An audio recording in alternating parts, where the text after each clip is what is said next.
So y'all are really passionate about me extending my list of the threats in Smash Bros. Ultimate that I am expecting at the beginning of the game, because I thought 5 was enough, but here are going to be 5 more player threats that I think are going to be really strong in Smash Bros. Ultimate at the beginning of the game. First on the list is going to be myself, and the funniest thing about that is actually last video I recorded a little snippet, and a quick disclaimer, I think I am going to be a top 5 player in Smash Ultimate when it comes out due to various reasons, but this is not a self-promoting type of thing, so I'm just gonna put that out there. I'm gonna not put that. I totally forgot that I had edited it out in order to like not self-promote myself kind of thing during that video, because I wanted to focus on those players. So when all the comments were rolling in, being like, why don't you put yourself, how can you not put yourself? I'm like, what are you talking about? I literally talked about that, and then I rewatched my video and I was like, oh, I never put that disclaimer. But so it is going to be here. I think I'm going to be an incredibly strong player in Ultimate for several reasons. I have been good at every single Smash game that I have played seriously. When I played Melee seriously, but I was still doing it with Smash 4, I got into some and I got top 32 at multiple majors, and I ended up being top 68 on the MIOM rankings. In Brawl, the last rankings before Smash 4 came out, I was ranked 6th in the world. Smash 4, I had my peak at about 14, 13, something like that, but at the beginning of the game, I was even stronger than that. The first PGR was actually during my first slump,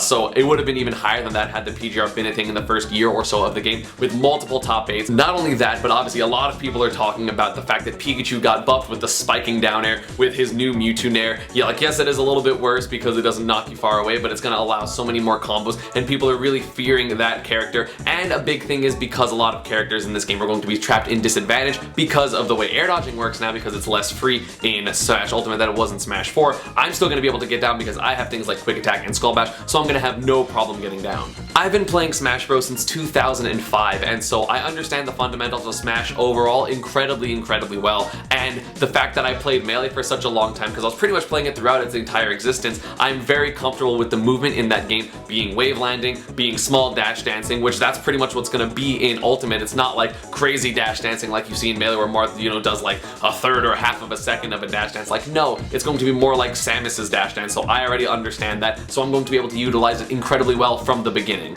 And even though you may think that I'm a momentum and read-based player, I actually understand the game incredibly well from an analytical standpoint, which is why I'm able to do those momentum-based things. I understand how many hits are in a bunch of multi-hits, which is going to be good for pairing. I understand timings of a bunch of things. I just break down options that characters have really quickly, and I'm able to make split-second decisions with my ridiculous reaction time hashtag being able to react to Zero Suit Grab. So it's going to be kind of scary for people to play against me with the new Pikachu. I'm going to spike them, I'm just going to be in their head, I'm going to do so many things, and people are not going to be ready for it. Number 2 with an asterisk is going to be Leffen. I'll explain the asterisk later, but Leffen is a multi-game threat. Not only is he one of the best Melee players in the entire world and an EVO champion in that game, but at the same time, Leffen also played Smash 4 and was incredibly good at it at the beginning. Granted, again, pre-patch Diddy Kong, but he was able to pick up a new game with new momentum and new everything, and he wasn't really that much of a Brawl player, and was able to excel at it with Armada. He's actually the one that discovered up throw up air with Diddy Kong, that everyone was doing, you know, down throw up air, the hoo-ha, and then Leffen was like, wait, why isn't anyone doing up throw up air? It's better, it's stronger, it kills people, and he's the one that revolutionized the Diddy meta after pretty much like Apex 2015 is when people started to do it. So he is very good at figuring things out, finding out the best thing to do,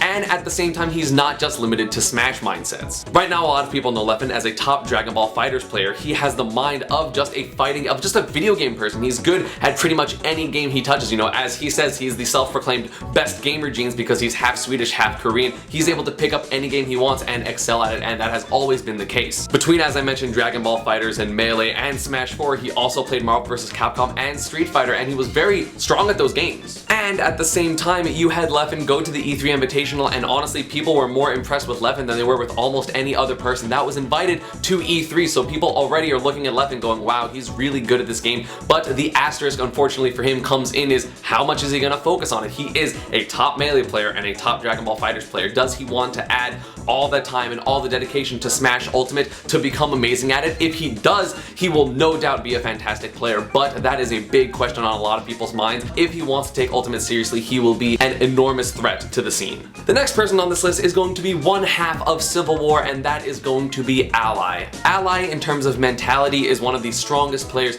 that you can have, not necessarily out of game, game, but in-game it is impossible to make this guy shake. It is impossible to not be susceptible to his strength in terms of getting into your head and making you do dumb things or just hitting you with the most random things that you never even thought possible. Well, every time I play Ally, there is at least one instance every single set of, oh my god, why would he do that? That makes no sense, but it worked and he killed me and that's why he won. In Smash 4, Ally has made so many ridiculous comebacks from the brink of defeat just because he got into your head, he got that one moment of momentum and was just able to capitalize on it and kill you and then win and then change the momentum of the entire set and then end up winning off it. That was one of the strongest things that he had. It is so hard to shake Ally's mentality. It is so hard to make him believe that he is legitimately not going to win whatever he is playing. He is always fights until the very end, and not only that in Smash 4, but he also had that in Brawl where obviously he was a top player for a very long time, one of the strongest players in Brawl's history. He made so many ridiculous comebacks in that game where he's at 180 because Snake is really heavy and he was able to just fight tooth and nail and climb his way back and end up defeating people from ridiculous amounts down. It was so absurd how Ally was able to do that, and as I mentioned, he has Snake again, so he's going to be able to feel comfortable with both Snake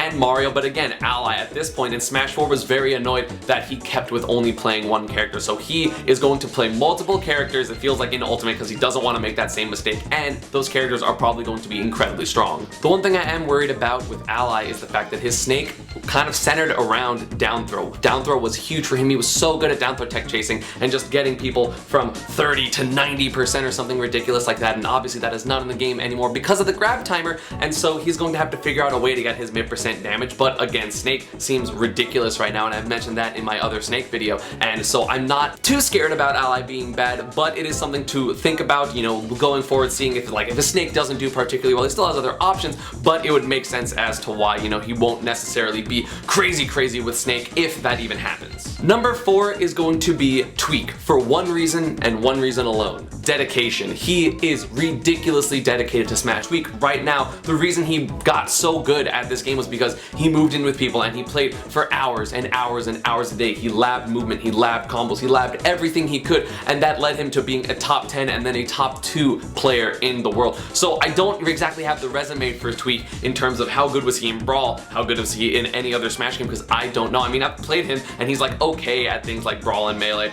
but at the same time, you know, he wasn't like a top player such as the other players on this list and pretty much every single person that I listed in the first video. So it's going to be a little scary for Tweek because he does not have that resume, but he's going to be so dedicated, living at the loft, having a bunch of other top players that are going to be there. So I have no doubt that he is at least going to be a pretty strong player. You know, he's probably the shakiest one on my list today, because it is possible that, let's say right now the character he loves is DK. If DK ends up being a little worse than we expected, or you know, he has to go through a character crisis and doesn't have that kind of backlog Smash fundamentals that the other players on this list have, but at the same time he is so dedicated to this craft, he's going to play so much, he's going to grind so much, that I have no doubt that he is going to, at the very least, after a while, rise to the top. Maybe not at the very beginning like most of the other players, but he is going to be a threat in this game for sure.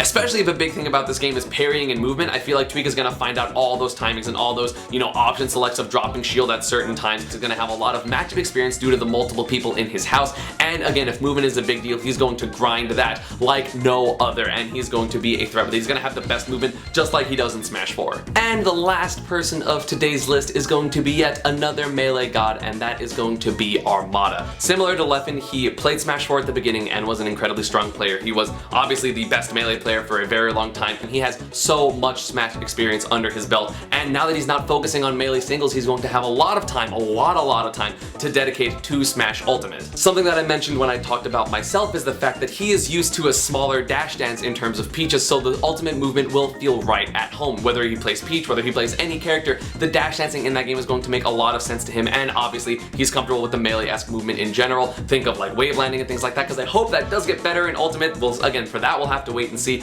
but I feel like Armada is going to be very strong in terms of movement. He has incredible fundamentals for the game, understands risk reward, understands when to hit, when to back up, just everything about Smash he understands to such a high degree that it's going to show in Ultimate, because again, Ultimate to me, you know, not to sound corny, but it is the ultimate game at combining the two communities, whether it's the slower and like more precise Brawl / Smash 4 side, and then the faster kind of aggressive Melee community. I'm very excited to see his brain kind of work through that, because he's gonna have to learn, I guess, a little bit of the slower side, whereas a lot of the Smash 4 players that weren't experienced in Melee are going to have to learn the faster side. So it's going to be really interesting to see Armada's thought process kind of grow and change as the game comes out, and I'm really looking forward to it. He should be someone to look for if you want to talk about mentality, if you want to talk about, you know, never giving up, because again, Armada is also one of those players that has made ridiculous comebacks from the brink of defeat in disadvantaged matchups when all the pressure's on him. Armada never, ever cracks, except against Hungrybox. But he just has the correct mind for Smash. He has the fundamentals, and right now he has the time to put into Ultimate, so I'm not going to put the asterisk on him like I did for Leffen. I just think Armada is going to be an incredibly strong player, and yeah, that is going to be about it for this one. I hope you all enjoyed. So overall, between this video and my last video, those are the 10 players that I think are going to be incredibly strong in Ultimate at the beginning, and I hope you all enjoyed, and I will see you all next time. Bye.